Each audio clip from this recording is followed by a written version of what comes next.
الله والصلاة والسلام على رسول الله.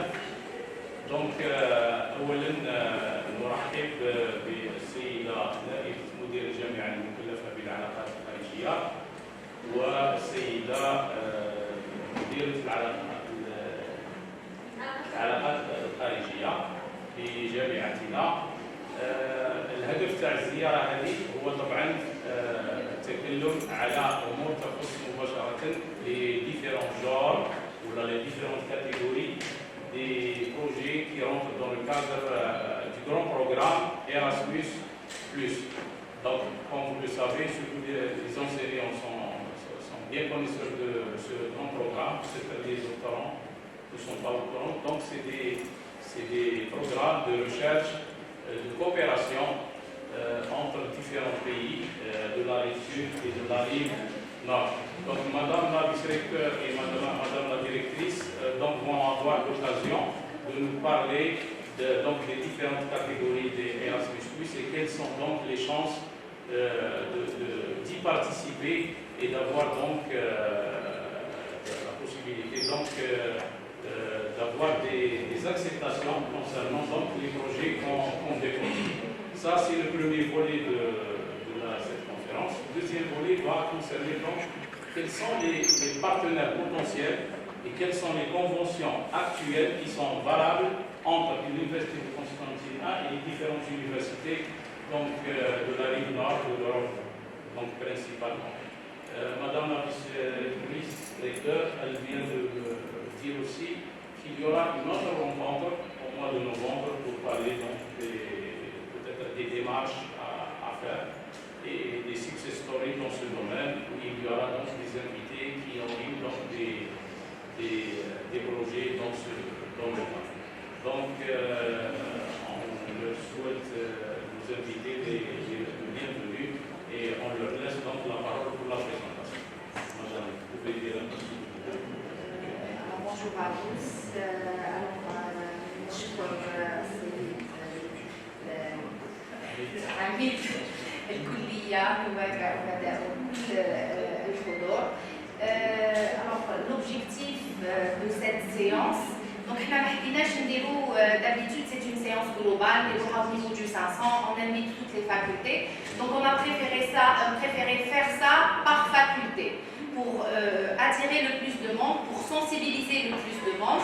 Donc on a préféré se déplacer au niveau des facultés, surtout faire connaître tous les types d'Erasmus connus, justement, parce que il y a toujours un classement, donc à la fin de l'année, il y a toujours un classement du nombre des universités qui obtiennent le maximum d'Erasmus. Et ça valorise l'université. Donc, je pense que l'objectif de tous, c'est que Jamia Tahna تكون ديما طالعة، ديما هي الأولى. خرج le classement, on était classé deuxième. Donc, on aimerait bien, Inch'Allah, avec tout ce qui est projets internationaux, tout ce qui est coopération, etc., ça mène à la recherche, ça mène à développer des projets de recherche, ça mène à développer des idées, des projets innovants, etc. On aimerait bien mener et faire en sorte que l'université puisse avoir la première place et pourquoi pas avoir la première place parmi les universités à l'international. Donc ceci est un commencement. Donc on va essayer de donner le maximum. Donc comme l'a expliqué M. Nesri, ceci n'est qu'une première séance. Alors on a préféré faire cette caravane au mois d'octobre. Pourquoi? Parce que le lancement des appels à projets va se faire au mois de novembre. Donc on a fait ça pour justement pousser les enseignants, les doctorants à aller chercher dès maintenant les différentes collaborations avec l'international pour pouvoir monter des projets Erasmus et que ces derniers soient acceptés. Donc Inch'Allah, au mois de novembre, donc nous ferons appel à des enseignants, à des doctorants qui ont déjà participé à des projets Erasmus. Donc nous essaierons de les inviter pour qu'ils puissent nous parler de leur expérience et surtout nous essaierons d'inviter des connaisseurs qui puissent orienter orienter nos enseignants et nos doctorants et à leur montrer comment on fait et on monte un projet, surtout pour que ce dernier soit accepté. Donc je remercie et je réitère mes remerciements à M. Doyen, aux vice-doyens et aux enseignants et doctorants présents aujourd'hui. Voilà, merci. Merci madame, merci monsieur le maire. Donc bonjour à tous. Oui. Je vous remercie d'abord d'avoir répondu présent à notre invitation. Donc en attendant que je puisse poser la présentation, je tiens juste à vous expliquer qu'aujourd'hui on va juste faire une petite initiation aux différentes actions du programme Erasmus+. Parce qu'en fait, il y a plusieurs actions. Surtout l'action qui nous concerne beaucoup plus, les deux actions qui nous concernent beaucoup plus, c'est l'action de mobilité et l'action des projets de coopération, ce qu'on appelle capacité building ou renforcement de capacité dans le domaine de l'enseignement supérieur, qui est un dossier assez lourd qui demande plus de temps. Disons plus donné pour que vous puissiez avoir une initiation ou bien qu'on va faire connaissance avec les différents documents qui pour soumettre. Bon. Alors, comme je vous ai expliqué, le programme Erasmus+ se compose de plusieurs actions. Donc, il y a l'action 1 qui est la mobilité des individus, du personnel académique et administratif et aussi des étudiants, doctorants et licence et master. L'action clé 2, elle est composée aussi de plusieurs activités. Les principaux deux activités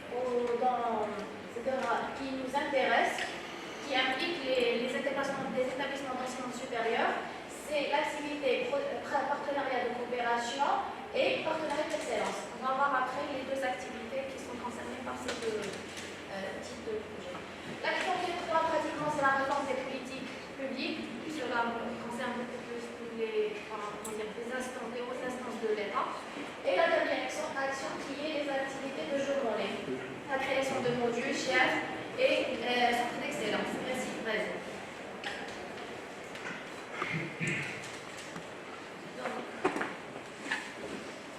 Alors, nous allons commencer par l'action clé A, qui est la mobilité entrante et sortante.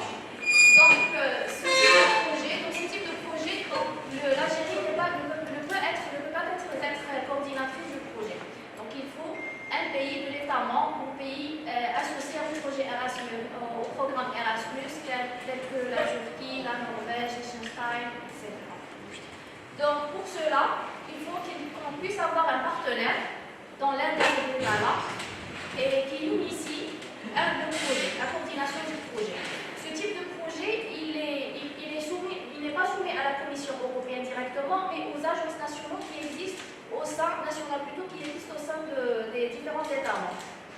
Donc, c'est des projets de durée de 2 à 36 mois, de 24 mois à 36 mois, qui intègrent les mobilités entrantes et sortantes. C'est-à-dire que des mobilités de l'Algérie vers le pays partenaire ou bien l'inverse. Donc, les mobilités soumises par les mobilités entre les pays du programme Erasmus et des pays tiers non associés au programme européen tel que l'Algérie. L'Algérie, c'est un pays tiers partenaire non associé au programme Erasmus+. Donc, ça implique, comme je vous ai dit, mobilité d'étudiants et doctorants pour des études, des stages, ou aussi ça peut être une mobilité combinée entre mobilité de stage et mobilité d'études. C'est des mobilités pour le personnel, les enseignants et les de formation aussi.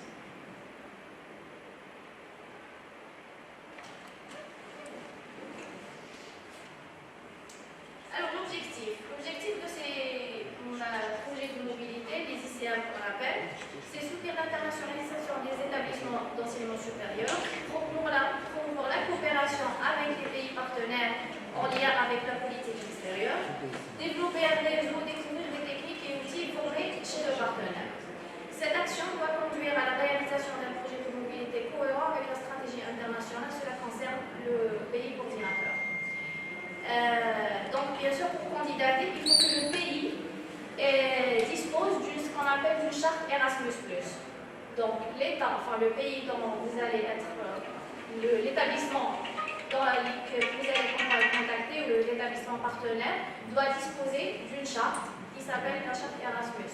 C'est la condition qui fait que ce pays, cet établissement est éligible pour candidater ou bien pour coordonner ce projet-là. Les projets KAS 71 ou bien les ICM la durée est de 24 jusqu'à 36 mois. Donc les appels à projets généralement commencent en décembre. Après, donc, le début des candidatures, c'est le mois de février. L'évaluation des candidatures, c'est mars-juin. Et le résultat sera diffusé au mois de juillet. Tout dépend du type de l'établissement. Généralement, le projet démarre en août. Mais il y a certains pays, agences nationales, qui ne subventionnent pas le projet jusqu'à l'année d'après. Donc ça veut dire si vous obtenez, si vous recevez un avis favorable pour le projet, il se peut que votre projet ne soit pas financé jusqu'à l'année d'après.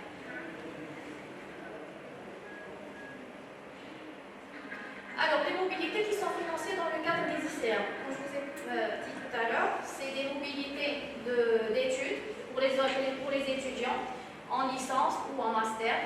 C'est des mobilités aussi de placement ou bien de stage pour les étudiants aussi, ça peut être entre 2 et 3 mois, jusqu'à 3 mois. Et ça pourrait être aussi des mobilités combinées entre études et formation. La chose la plus importante qu'on doit mentionner dans ce type de projet, c'est qu'après l'étudiant ait fait sa durée d'études dans l'établissement partenaire, il faut qu'il ait une équivalence de ces crédits obtenus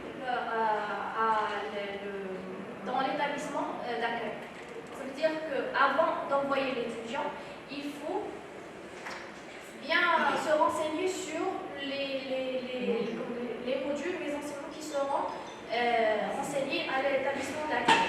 Il faut qu'il y ait une concordance en moins de 75%.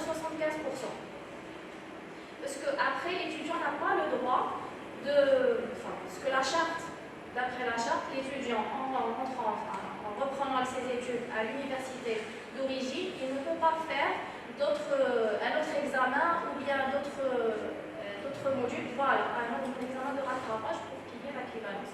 Donc, dès le départ, il faut que son cursus ou bien ce qu'il a fait, ce qu'il a obtenu comme crédit à l'établissement d'accueil soit reconnu ici.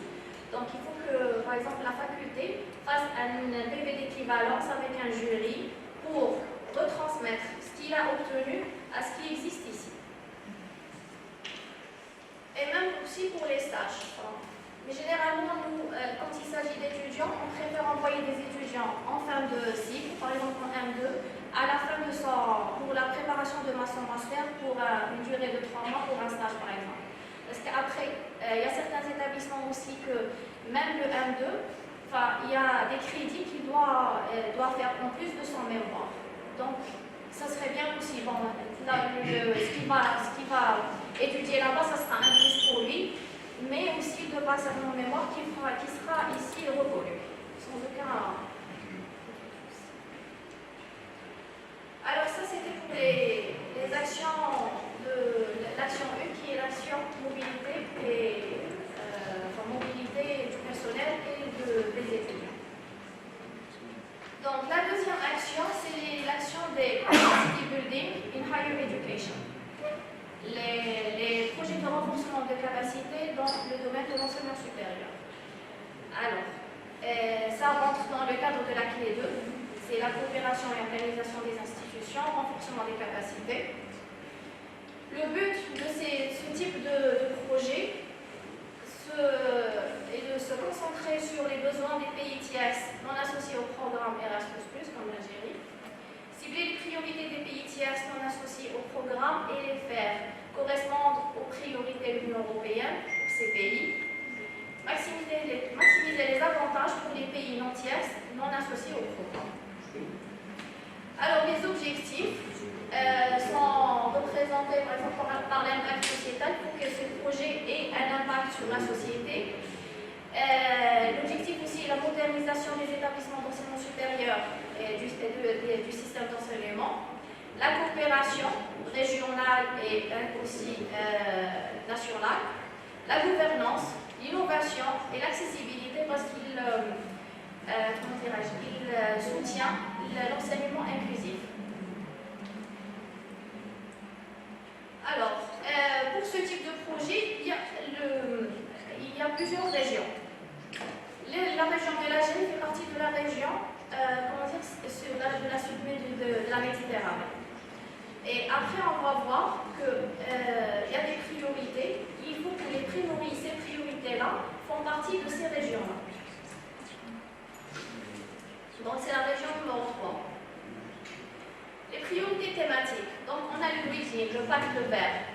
On voit aussi que la région numéro 3 fait partie de cette est une priorité thématique aussi pour la région numéro 3. La transformation numérique, l'intégration des migrants, la gouvernance, paix et sécurité, développement durable et employabilité. Donc, pour l'Algérie, on peut faire partie de ces 5 thématiques. Alors, les types de projets. Il y a 3 types de projets. Le premier projet, c'est les projets nationaux. Ça veut dire que la thématique qu'on va choisir doit être un projet, la thématique qu'on va choisir doit impliquer une thématique, problématique nationale. Voilà, exactement. Donc, ça concerne les pays tiers non associés au programme. Dans ce type de projet, les capacités publiques, l'Algérie peut être considératrice aussi de ces projets-là. Pas comme les ICM ou bien comme en bas et pour les masters conjoints. Les projets régionaux multi-pays, ça veut dire que c'est les pays de la même région, mais il y a comme par exemple la Tunisie, l'Égypte et l'Algérie. Projets trans-régionaux multi-pays, par exemple entre la rive nord et la rive sud. Alors, pour les types de projets, la portée géographique. Pour les projets nationaux, la pertinence de la proposition. Les propositions doivent être pertinentes pour le pays et répondre aux besoins de tous les établissements d'enseignement impliqués. Il ne répond pas à un seul besoin, mais aux besoins de tous les partenaires. Il faut aussi une participation équilibrée pour tous les partenaires de l'établissement. Par exemple, si on choisit dans le cadre de le pays, là, dans le cadre d'un projet national. C'est-à-dire qu'il y aura un équilibre entre les différents...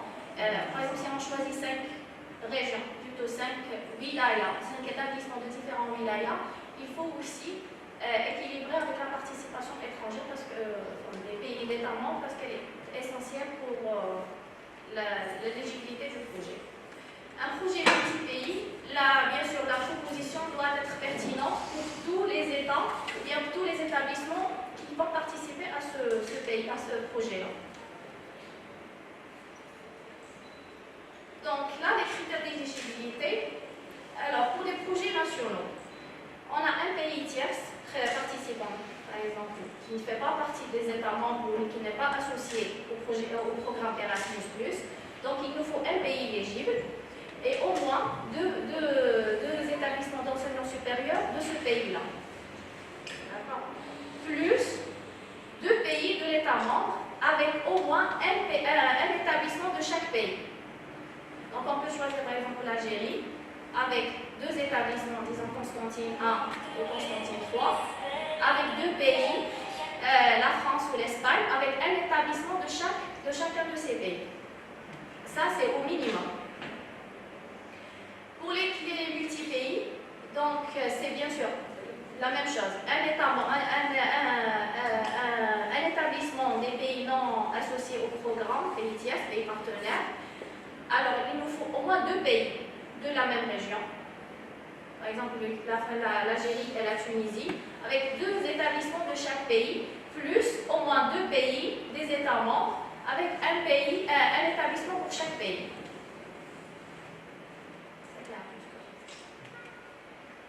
Alors, qui peut soumettre? C'est toutes les universités ou bien les institutions d'enseignement supérieur. L'applicant doit être établi dans un État membre ou bien un pays participant au programme Erasmus+. L'action clé 2, les projets CBHE, sont répartis en 3 différents volets. Le premier volet, c'est favoriser l'accès à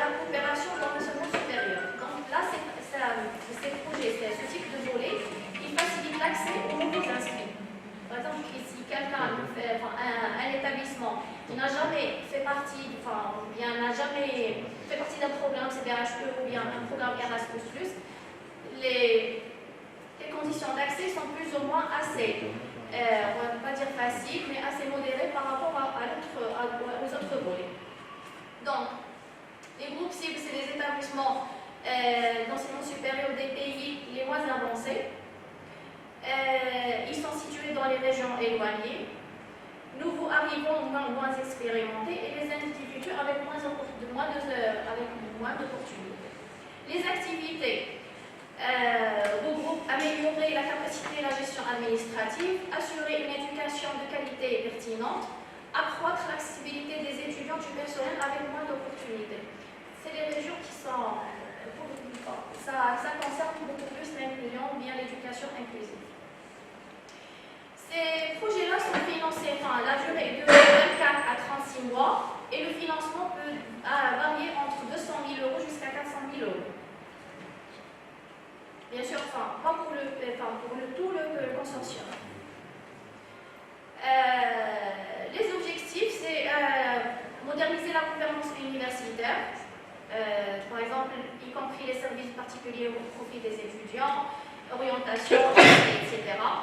Les bureaux des relations internationales, le renforcement des bureaux des relations internationales, l'assurance qualité aussi, créer ou bien développer des outils d'assurance qualité, l'évaluation, et il favorise aussi la mobilité entre des étudiants et du personnel. Le deuxième volet, c'est assurer une éducation de qualité et pertinente. Par exemple, création de modules ou programmes ou mettre en œuvre des cours ou des formations pour le personnel des établissements d'enseignement supérieur.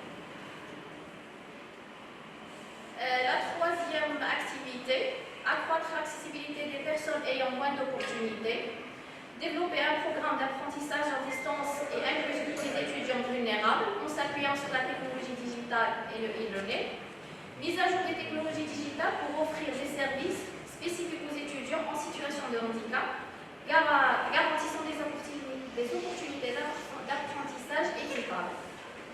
Et aussi promotion de l'égalité et lutte contre la discrimination. Donc, c'est les types de projets qui peuvent faire partie de ce volet numéro 1. Le volet numéro 2, c'est des partenariats pour la transformation.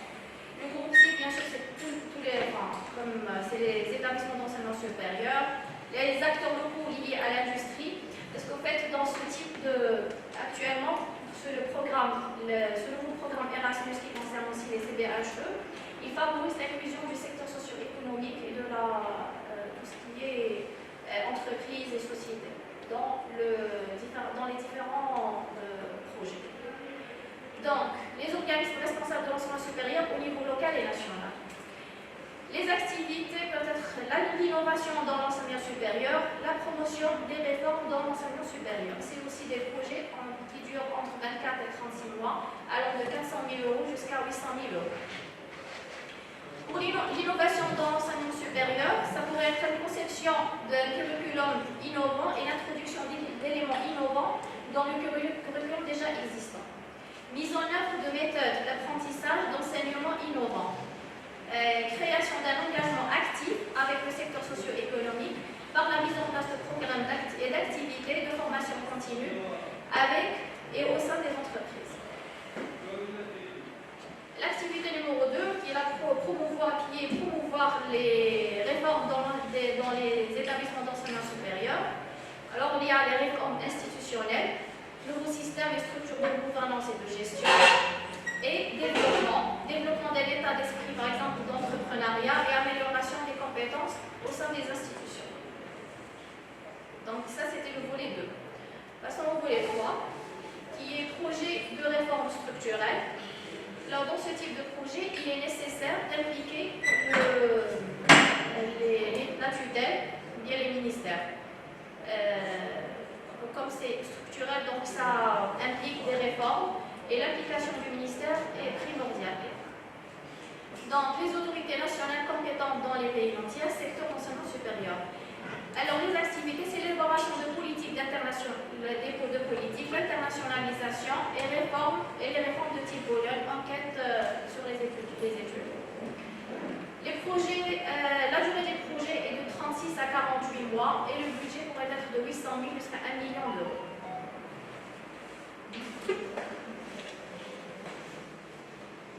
Alors, pour les activités de ce type de projet, c'est promouvoir les réformes et l'innovation dans l'enseignement supérieur, apprentissage, par exemple, apprentissage mutuel entre les autorités publiques et les pays concernés, promouvoir des systèmes d'enseignement supérieur inclusifs, accroître les capacités des organismes en charge de l'enseignement supérieur, identifier les synergies avec les initiatives européennes en cours, renforcer la participation aux programmes et réformes et innovations, élaboration de politiques efficaces et efficientes, favoriser des stratégies régionales communes dans les établissements d'enseignement supérieur et introduction de mécanismes de financement.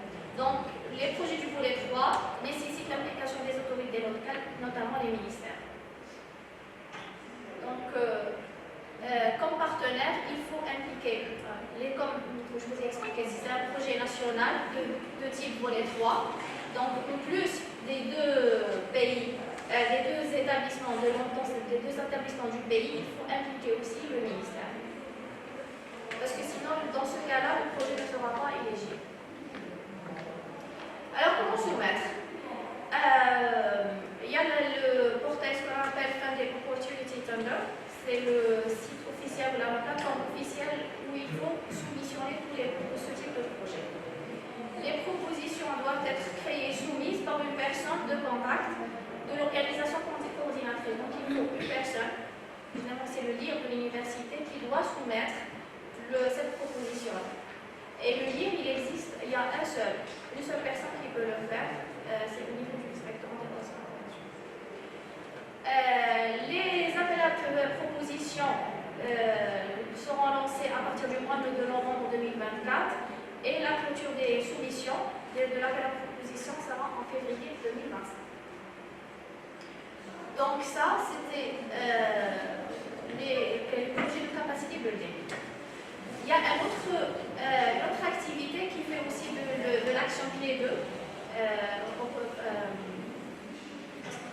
De l'action clé 2, c'est les Erasmus Mundus Joint Master et les Erasmus Mundus Design Masters.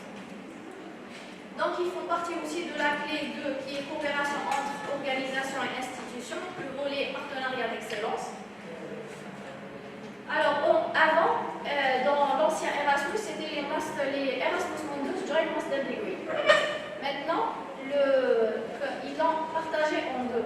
Ça devient entre les Erasmus Mundus Joint Masters et Erasmus Mundus Design Masters.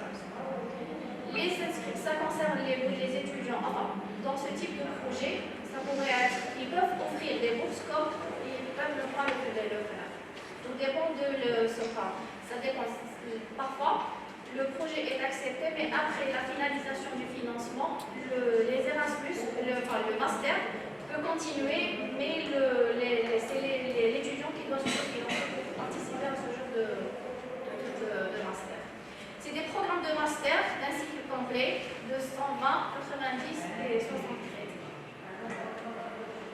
Alors, les Erasmus Mundus Joint Master. C'est une proposition de master conjoint, mais qui est déjà accrédité et habilité. Donc le master conjoint il est déjà conçu, il a été accrédité par l'établissement et là il va être soumis pour un financement qu'il puisse avoir des bourses pour les étudiants et ceux qui vont participer au master conjoint. Les Erasmus Mundus Design Masters, c'est un financement de 15 mois pour préparer, c'est avant accréditation, pour préparer la construction de ce master conjoint. Alors, on commence par les Erasmus Joint Masters.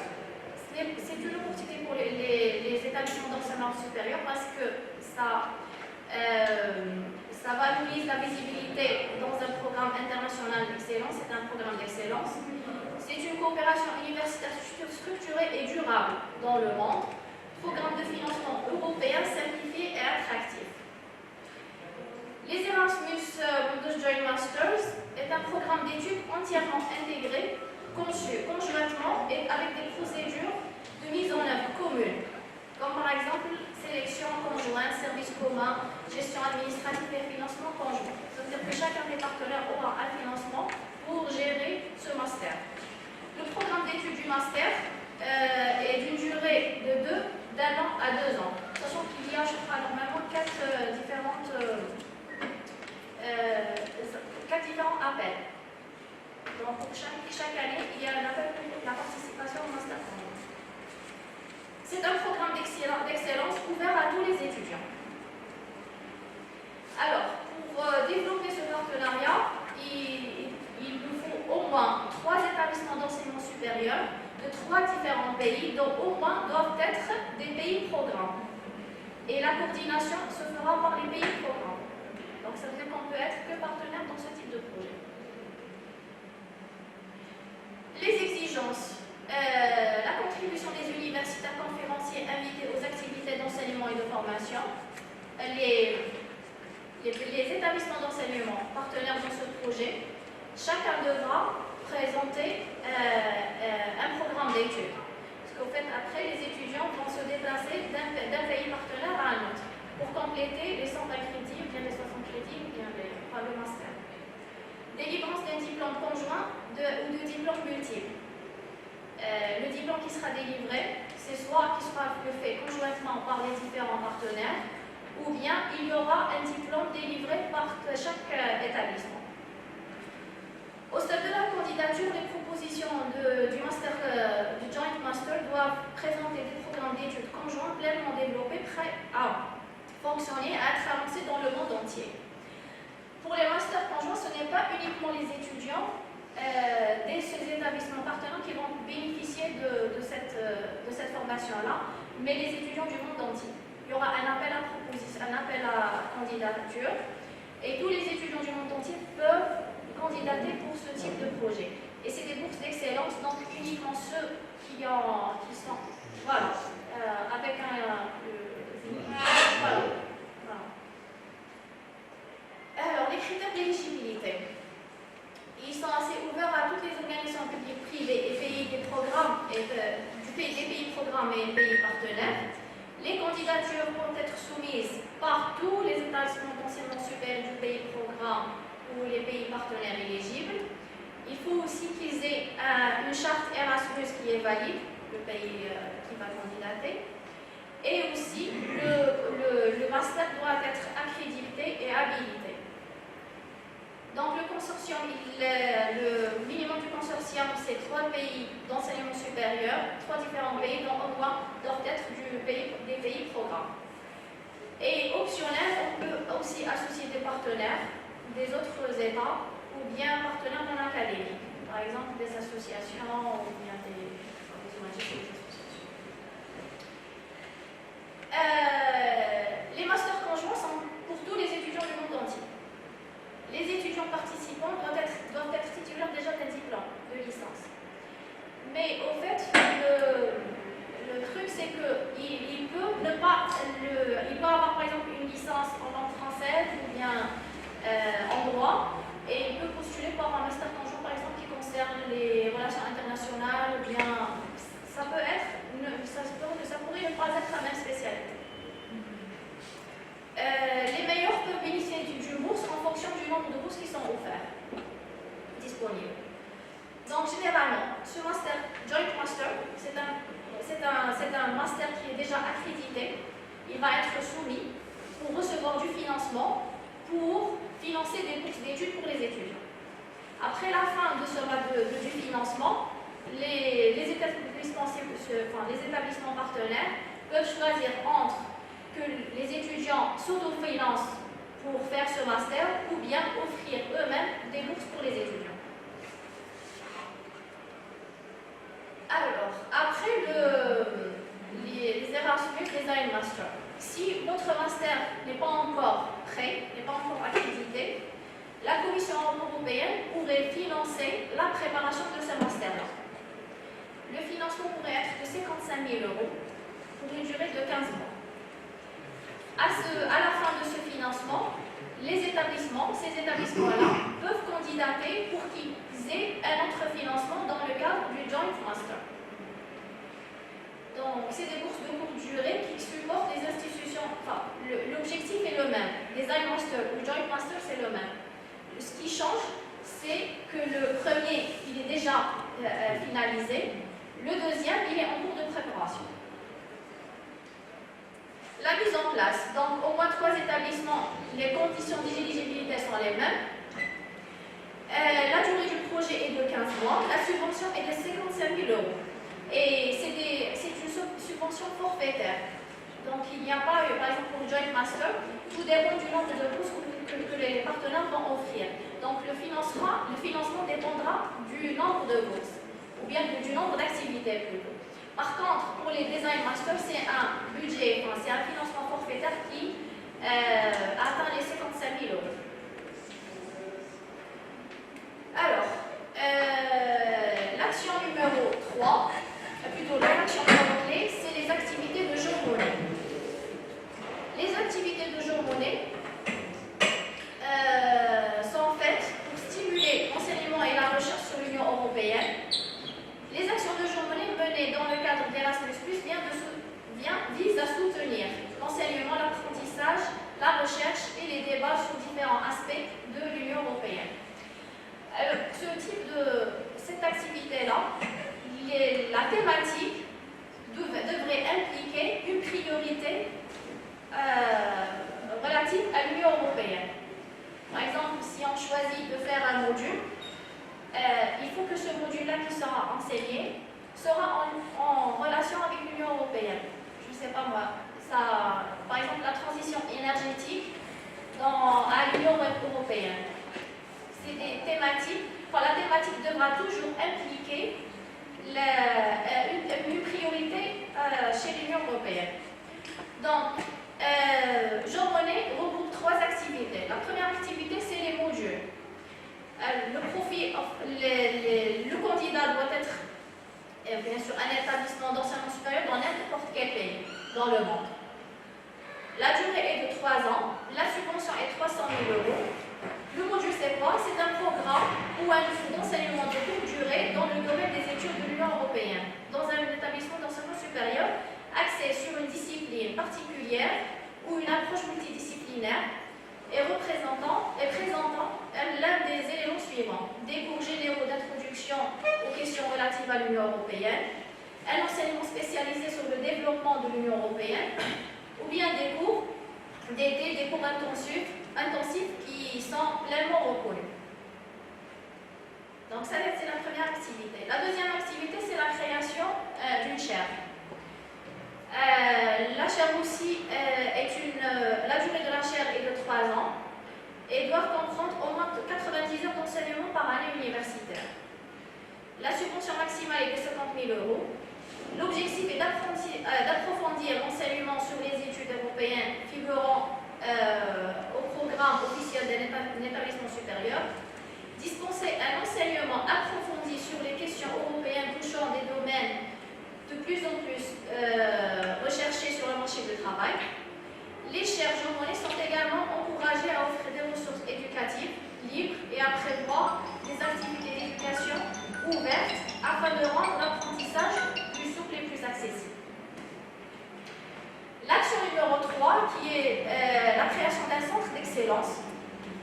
La durée aussi est de 3 ans. La subvention maximale est de 100 000 €. Donc il s'agit, les centres doivent proposer et héberger, ils peuvent mener à plusieurs. Ils sont proposés et hébergés par des établissements d'enseignement supérieur. Ils peuvent amener plusieurs facultés et départements à coopérer et à inclure également d'autres organisations spécialisées dans les études européennes. Ils centralisent les compétences et les connaissances sur les sujets liés à l'Union européenne. Ils rassemblent l'expertise et les compétences d'experts de haut niveau dans le but de développer des systèmes entre différentes disciplines et ressources dans le domaine des études européennes. Ils jouent un rôle essentiel dans le dialogue et avec les études de filière en ne traitant pas habituellement de questions relatives à l'Union européenne, ainsi qu'avec les responsables politiques, la société civile et le grand public. Donc, par rapport aux différentes actions qu'on a déjà citées, les activités de jour-monnaie sont les plus, actuellement, c'est le dossier le moins lourd.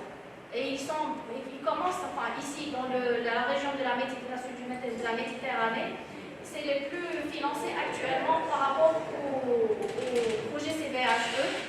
Parce que les projets CBHE, c'est des projets d'excellence et ils ne sont pas vraiment. Par exemple, ici, je crois on peut compter, en Algérie, on a jusqu'à 3 projets dans l'Algérie coordinatrice, ici en Algérie, qui ont été financés par rapport aux autres projets. Donc, la constitution de ces dossiers-là, comme vous le voyez, c'est des modules, c'est des chaires, c'est assez simple quand même à développer. Pour finir, là, je vous ai fait un petit récapitulatif des différents établissements avec l'université à signer des conventions, bien développer des partenariats à toute fin utile. Et là, je vous remercie pour votre attention. Vous avez des questions?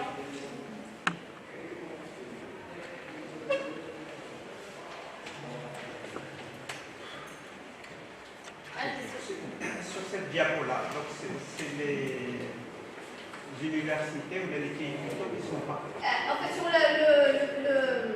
la colonne qui est à l'extrême gauche, c'est le pays, et après c'est les établissements. Orléans. Oui. D'accord. Donc ça veut dire que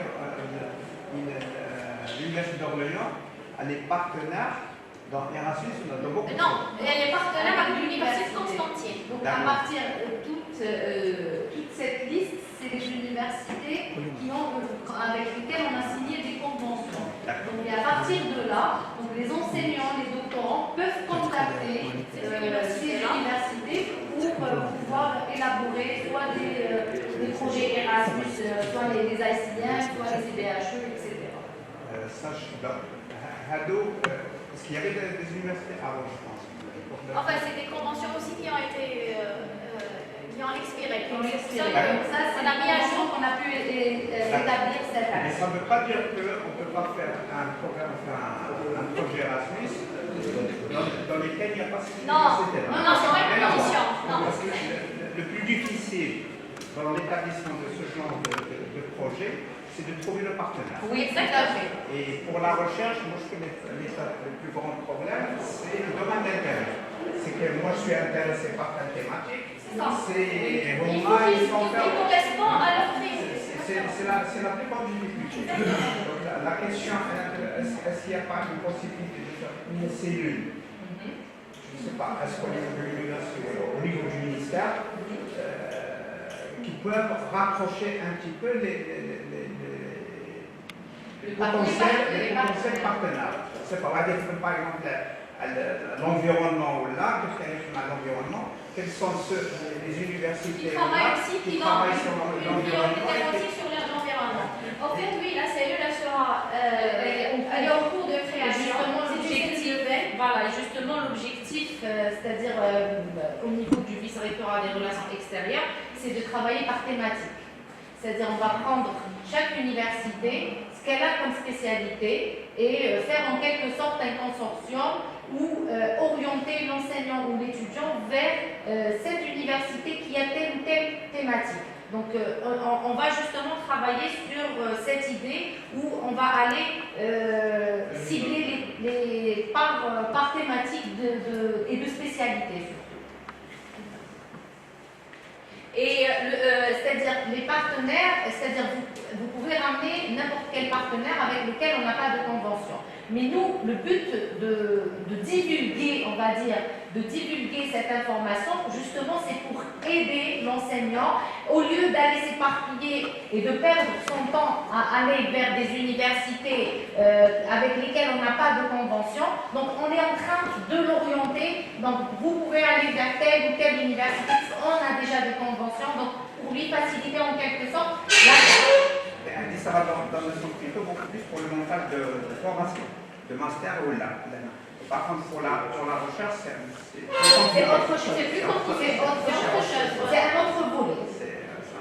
C'est un autre volet et on pourra peut-être une autre fois organiser une autre journée dans le sens de la recherche, etc.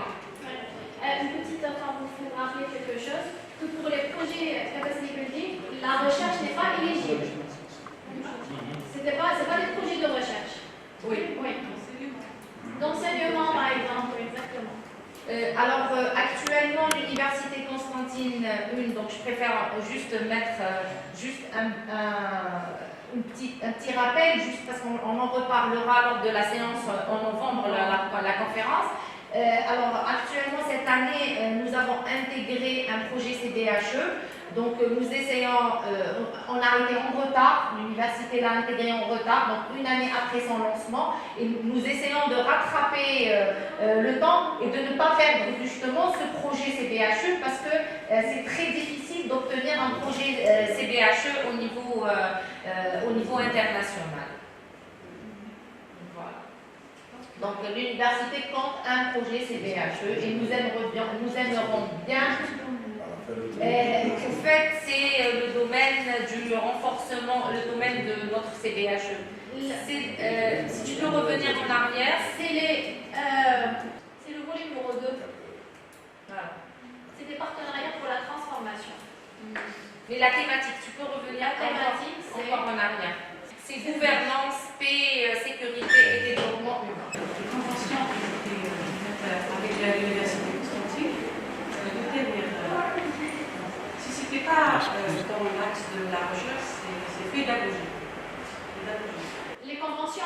Les conventions sont globales. Par exemple, la constitution des programmes Ça concerne tout. Ça concerne tout, c'est-à-dire c'est des collaborations entre les universités et justement on a préféré, c'est-à-dire les divulguer parce que ça ne sert à rien d'avoir des conventions qui restent et de signer, juste de signer, de médiatiser la chose et que ces conventions restent dans le tiroir. Donc on aimerait bien faire en profiter nos enseignants et nos étudiants pour qu'ils puissent faire quelque chose avec ces conventions.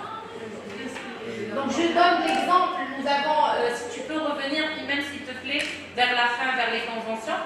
Donc je donne l'exemple de la convention signée avec l'Université Northwest China.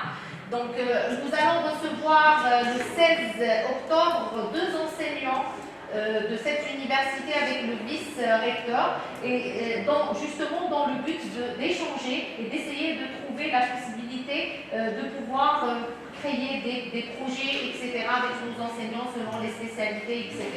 Et donc, nous aimerions bien que nos enseignants puissent contacter ces universités, pourquoi pas, voir les différentes spécialités de ces universités et essayer de faire quelque chose, même pour nos étudiants, nos doctorants qui puissent aller vers ces universités. on a l'impression de la résultat parce qu'on peut s'inspirer de leur programme. Faire des projets, créer des projets, oui, pourquoi pas.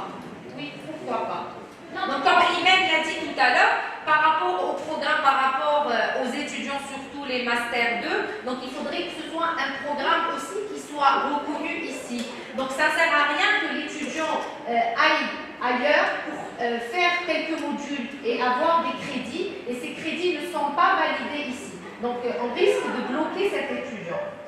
Donc il faudrait qu'il y ait une réciprocité concernant le programme également. La reconnaissance des crédits est obligatoire pour que l'étudiant puisse bénéficier de la mobilité. Parce qu'il n'y a pas de reconnaissance, c'est pas la peine d'envoyer les étudiants. D'accord. Si on s'oriente par exemple sur l'université d'Orléans, la date d'effet était le juin 2022, c'est ça? Pour 5 ans cette année, oui. Il reste à peu près 3 ans. Si on s'engage par exemple dans une formation de 60 mois, est-ce que ça sera renouvelable? Bien sûr, les conventions sont à la demande, peuvent être renouvelées à la demande. Je reviens juste aux étudiants par rapport au master conjoint. Chaque année, sur le portail Erasmus, il y a tous les masters conjoints qui sont offerts dans le monde entier. Donc, n'importe quel étudiant peut, il faut déjà qu'il ait obtenu sa diplôme de licence pour qu'il puisse candidater pour un master conjoint de 2 ans. C'est des masters conjoints.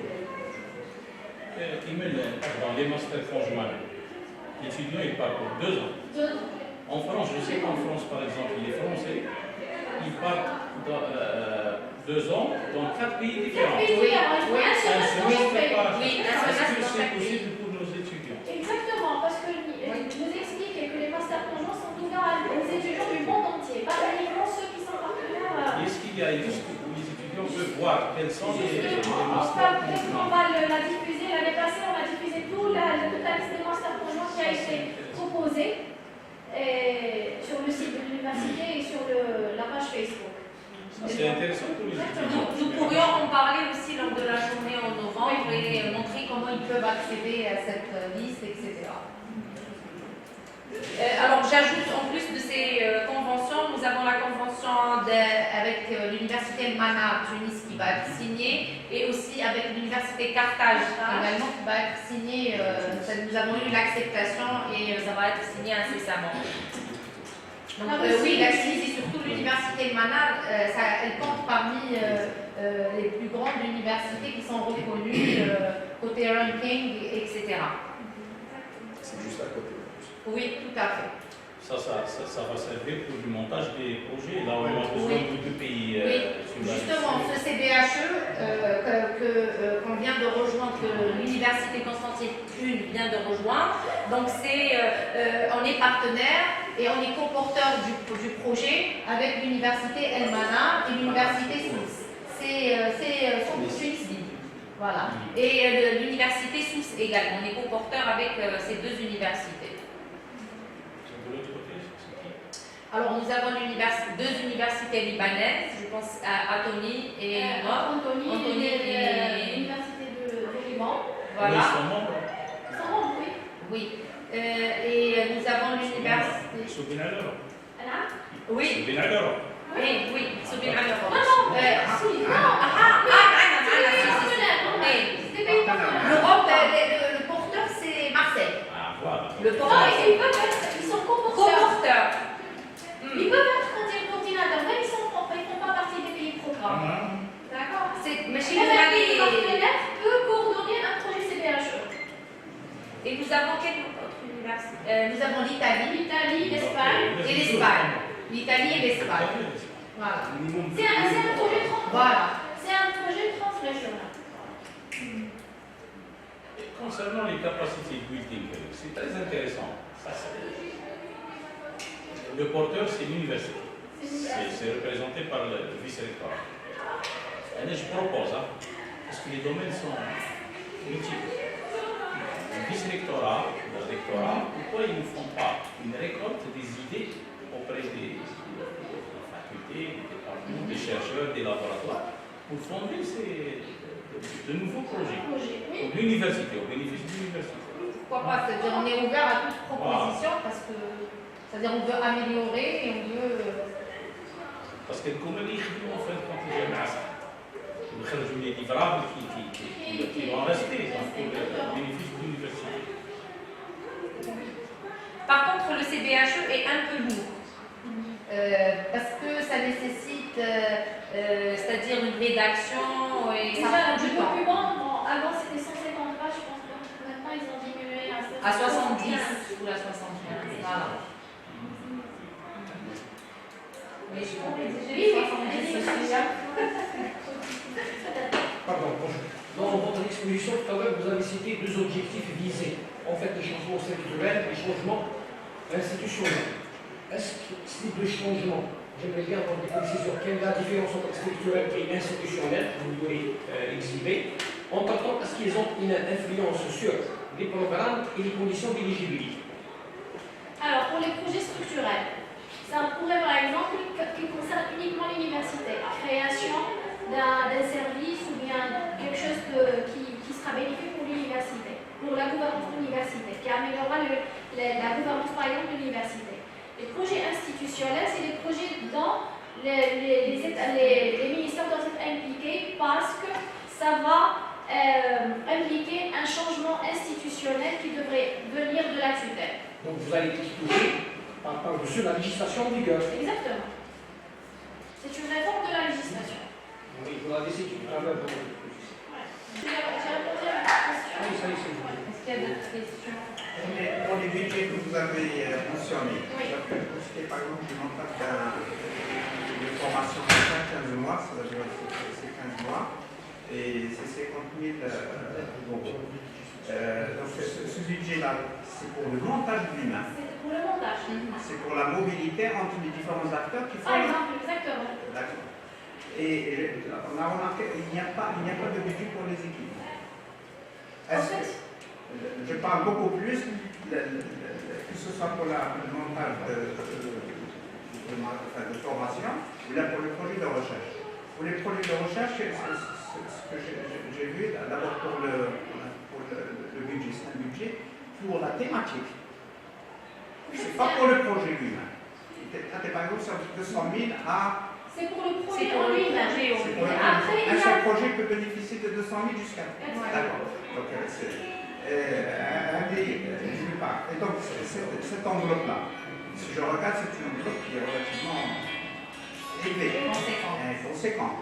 Et est-ce qu'il y a une proportion pour l'équipement, le type d'équipement, ou juste pour la mobilité? Il y a des conditions à respecter. Par exemple, il ne faut pas dépenser, par exemple, pour l'équipement, il y a un pourcentage par rapport au budget global. Même pour les staff costs ou bien les travel costs, il y a 1%. Je crois que pour les staff costs, c'est 25%. Pour l'équipement, je ne me rappelle pas du fin. C'est entre 30. Voilà. C'est une répartition bien déterminée. Il y a une opportunité pour ça. Exactement. Mais après, tout dépend du projet aussi.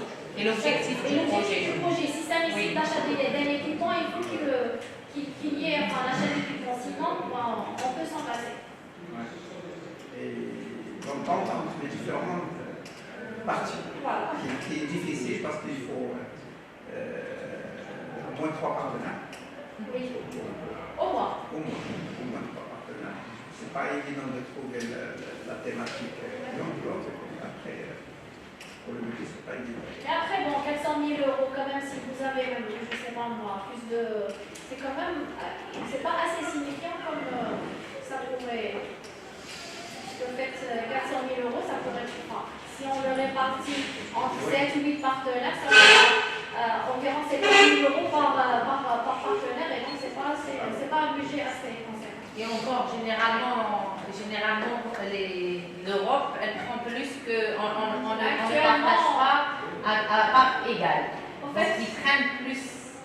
oui, ils prennent plus de budget. Enfin, généralement, le coordinateur, il prend le plus gros paquet, Le plus revient gros au paquet. coordinateur. Et après, avant, c'était surtout pour les staff costs, les travel costs, c'était des sommes forfaitaires. Maintenant, ça reste forfaitaire, mais ils sont comptabilisés en termes de niveau de vie ou bien de ce que le chercheur ou bien l'enseignement gagne ici. Et ça revient quand même assez minime par rapport C'est peu, oui, par rapport à ce que le porteur du projet a gagné. Ça dépend aussi du type de projet. Par exemple, si la réforme, par exemple, des projets structurants, ou bien même pour la création de curriculum, donc il serait préférable d'impliquer le secteur socio-économique parce que actuellement, comment dirais-je, ils rajoutent une valeur au type de projet. Et aussi, ça a un impact sociétal sur la société. Donc l'implication du secteur socio-économique renforce le projet ou l'activité. Voilà. Toujours dans le sens de la création. Toujours dans la création. Par exemple, il n'a pas laissé l'application de l'éducation supérieure est nécessaire. Mais il faudrait aussi impliquer un partenaire socio-économique. On a eu déjà des projets dans le secteur socio-économique qui faisait partie du consortium. Par exemple, M. Blauer le savait, pour le projet Covid, il y avait l'application du secteur socio-économique. Il y a eu la création de licences professionnalisantes. Le secteur socio-économique faisait partie du consortium et donc il recevait les étudiants en stage. Ça renforce, c'est un point ajouté à la candidature ou bien au projet lui-même. Pour la mobilité des étudiants, ce qui cherche de demander que la mobilité des étudiants peut aller de 5 jours à 30 jours, un mois. Avec ces Voilà. C'est haïtien. Pas la mobilité d'études, c'est les mobilités de formation. Oui, Pour le personnel et pour le... même les enseignants. oui. L'étudiant, vous entendez, étudiant doctorant ou Doctorant, ou bien l'étudiant étudiant master. master licence. Est-ce que c'est lui à chercher ou bien est-ce qu'il y a des propositions? Non, là c'est une autre.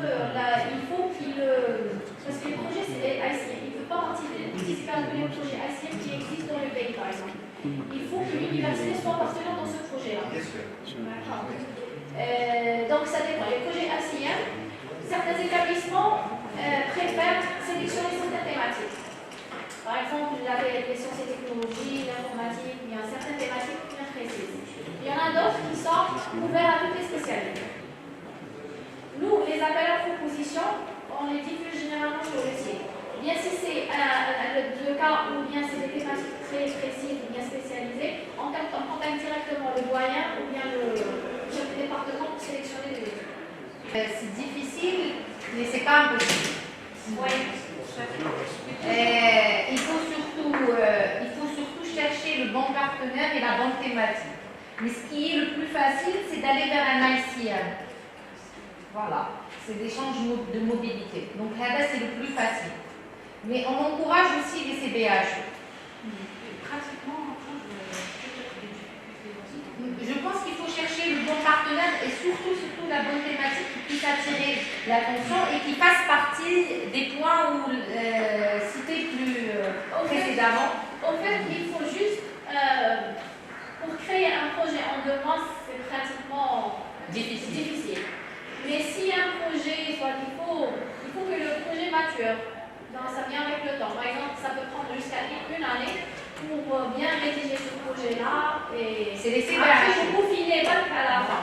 Mais par contre, les ICM, dès maintenant, Les vous ICM, pouvez chercher, dès maintenant, c'est facile, c'est très les facile. ICM, c'est des partenaires. Par exemple, si vous avez des partenaires au niveau du laboratoire, ou bien vous pouvez leur proposer la possibilité de faire un projet de mobilité dans le cadre d'Erasmus. Et ça peut toucher par exemple les communautés, les doctorants, les enseignants, les étudiants. C'est vrai que c'est des projets qui sont financés pour 3 ans, mais en même temps, dans la durée des 3 ans, ils peuvent avoir uniquement que 2 mobilités ou 3 mobilités par an. Il y aura toute cette durée. Voilà. Alors, je vous donne un exemple. L'année passée, on s'y est pris un peu en retard. Donc, le test qu'on avait fait en janvier, on a essayé d'attirer l'attention, mais c'est pour ça qu'on s'est préparé cette année en avance. Et on a augmenté combien d'ICM en quelques temps, en 1 mois ou 2, par rapport à l'année précédente. Quand même, on a reçu plus de 6, qui ont été validés jusqu'à présent. Voilà. L'année 6, passée, on et a c'était eu- un temps très court. Donc, vous avez le temps qu'il faut pour au moins préparer des ICM, chercher des ICM. Oui, généralement le lancement commence à partir de novembre et donc à la fin de février. Donc ça dépend en fait d'Erasmus. Quel est les deadlines qui février, quel est d'autres qui mars, ça En dépend. plus, les ICM qui ne sont pas soumis à la Commission européenne directement, mais aux agences nationales des pays. Donc c'est pour ça que je vous disais qu'il y a plus de chances d'avoir un ICM qu'un Et CBH. ceci n'empêche pas qu'on encourage les CDHE. Non, Même mais si c'est c'est des difficile, CDHE. pour préparer pour l'année prochaine. Les CBH, eux, ils ont plus d'impact. Voilà. D'accord. Ils sont plus lourds. Ils sont plus lourds, c'est plus de budget, plus d'activités. Donc c'est pour ça. Pensez. En plus, maintenant, avant, on était après pour l'audit, il fallait vérifier que tout l'argent soit dépensé. Maintenant, c'est le contraire. Il faut que le livrable soit fait et livré pour justifier l'argent dépensé. Donc, c'est assez. Bon, je veux dire que c'est plutôt plus. Voilà. Quelles sont les conditions d'obtention d'un visa pour les étudiants? Par exemple, la langue. Y a-t-il un niveau spécifique? Ça dépend de quel visa vous parlez d'abord. Est-ce que c'est un visa d'études? Est-ce que c'est un visa pour aller Pour les installer? étudiants. Ou selon le pays Donc maintenant, si c'est la France, il faudra avoir un accord, ensuite passer par Campus France, je pense faire un entretien par Campus France, et ensuite, par la suite, si vous avez l'accord de Campus France, vous pourrez déposer le visa. Par contre, pour les autres établissements, pour les autres pays, je pense que c'est moins compliqué que ça. Si on prend l'Espagne, généralement, je pense que l'entretien se fait au niveau du consulat. Si vous avez un dossier conséquent. La montagne, mon B2, c'est minimum.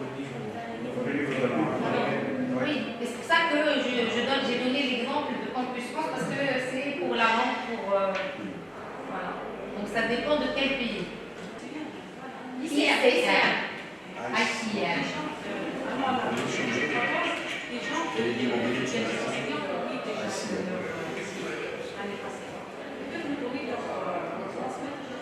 Oui, on va faire la journée justement en novembre, on va faire, c'est-à-dire on devait venir avec quelqu'un d'autre, une autre personne qui a l'habitude de postuler pour des Erasmus et aussi d'autres projets.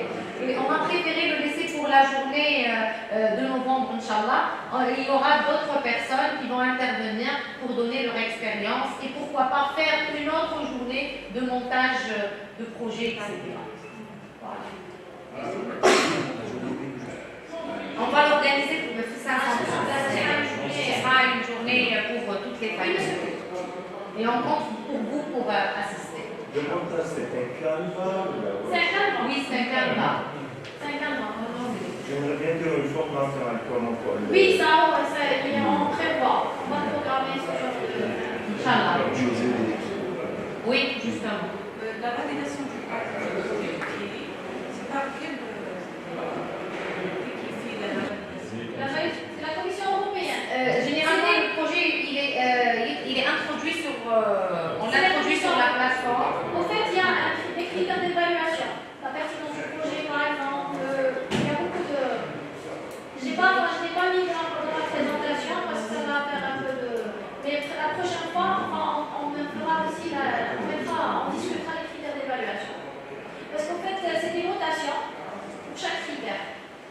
Il faut atteindre un minimum pour que le projet soit... Est-ce qu'il manque des sujets dans le projet? Oui, il y a un minimum pour le consortium. Mais sinon, le projet ne sera pas éligible. Tout dépend du type de projet. Au fait, ça dépend. Comme le CBHE, c'est comment dirais-je, c'est des work packages. Et généralement, pour chaque work package, il y a 2 personnes qui vont représenter ce work package. Voilà. Qui doit soumissionner le projet? Mais si vous êtes coordinateur, vous pouvez le soumissionner. C'est l'établissement. C'est l'établissement. C'est l'établissement. À Mais travers en fait, il y a la plateforme Opportunity Thunder Funding. Donc, vous ouvrez un compte, vous créez un compte, vous téléchargez tous les documents, le canevas, vous le remplissez, et après, vous pouvez le soumettre. Pour le soumettre, vous avez besoin d'un big number qui existe. Nous avons déjà un big number pour l'institution. Vous le déposez, et après la présentation... C'est l'enseignant à travers l'université. Parce qu'en fait, l'université est reconnue au niveau de ce portail-là par un identifiant. Donc, nous, on vous procure cet identifiant-là et vous pouvez soumettre votre candidature sur la plateforme. Il s'agit d'un projet Non, parce que c'est à vous de créer l'identifiant personnel et le mot de passe. Mais après, donc, il y a un identifiant de l'université que vous allez le mettre pour que la plateforme reconnaît l'institution. Généralement, les coordinateurs sont en Europe. Non, ils peuvent faire. Généralement, ils sont tellement. Et Roma, ils cherchent des partenaires qui gagnent des partenaires des pays qui marchent. Oui, parce que c'est exigé. Ils cherchent. Oui. Bon, bien sûr, pour faire passer leur projet. Le plus grand montant, il va vers eux. Et donc, comment ils ont besoin de quelqu'un, d'un partenaire pour valider leur projet. En quelque sorte, on se court par rapport à eux. Toujours est-il, il faut qu'il y ait une banque. Et certains pays ont des banques, c'est-à-dire qu'ils mettent tel département ou telle université, telle équipe qui se demande, ils soumettent ça, la banque dit qu'ils la mettent en ouvert en quelque sorte. De telle façon que Roma, lorsqu'il a un projet, il lui manque un partenaire, il le contacte. Bon, ça m'est arrivé dans un projet de l'OTAN. En plus, c'est militaire où j'étais contacté par un Américain et un Slovaque. Et bon, ça a marché jusqu'à la dernière minute où c'était militaire, j'ai eu un empêchement. Pour vous dire, donc, ils ont trouvé quelque part. Donc, est-ce qu'il n'y a pas une possibilité de faire quelque chose au niveau de notre établissement, c'est-à-dire de sélectionner, et je ne sais pas comment faire, et de faire connaître un petit peu les différentes équipes, les différentes surtout thématiques, en quelque sorte, parce que c'est dans l'environnement. Donc, ils cherchent quelqu'un de l'environnement, quel est leur centaine, je dans l'environnement, tiens, j'ai besoin de celui-là pour compléter mon projet. Il va le contacter et voir. Tout ce qui nous montre ici actuellement, c'est qu'on manque de réseau à l'interne. En interne. On n'a pas de réseau en interne. Parce que même au niveau, les chercheurs, au niveau de l'Université de Constantine ne se connaissent pas. Ils n'ont pas de réseau. Et ce type de projet, ça nécessite un réseau pluridisciplinaire. Pas uniquement de la même discipline, mais pluridisciplinaire. Pour la banque, une petite site Erasmus, mais c'est pas évident de chercher. Le site Erasmus. Oui. Il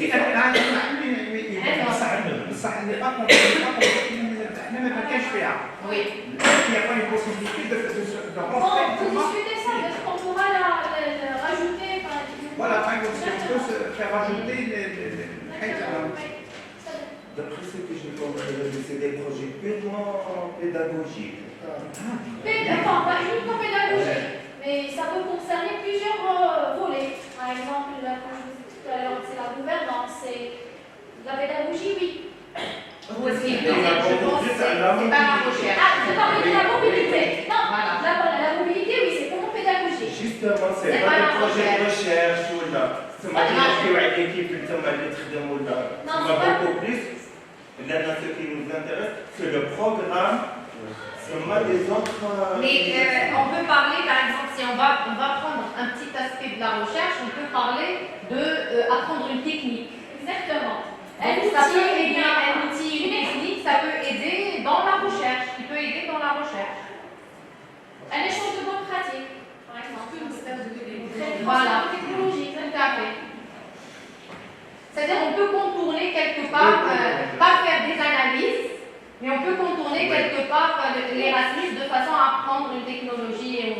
Pour la recherche, actuellement, vous avez Horizon Europe, Prima, Interreg, il y a plusieurs programmes qui sont aussi assez. Le Tassili, donc justement, voilà. PHC, non, PHC Tassili. Tassili, ok. PHC Tassili, il m'a c'est le même.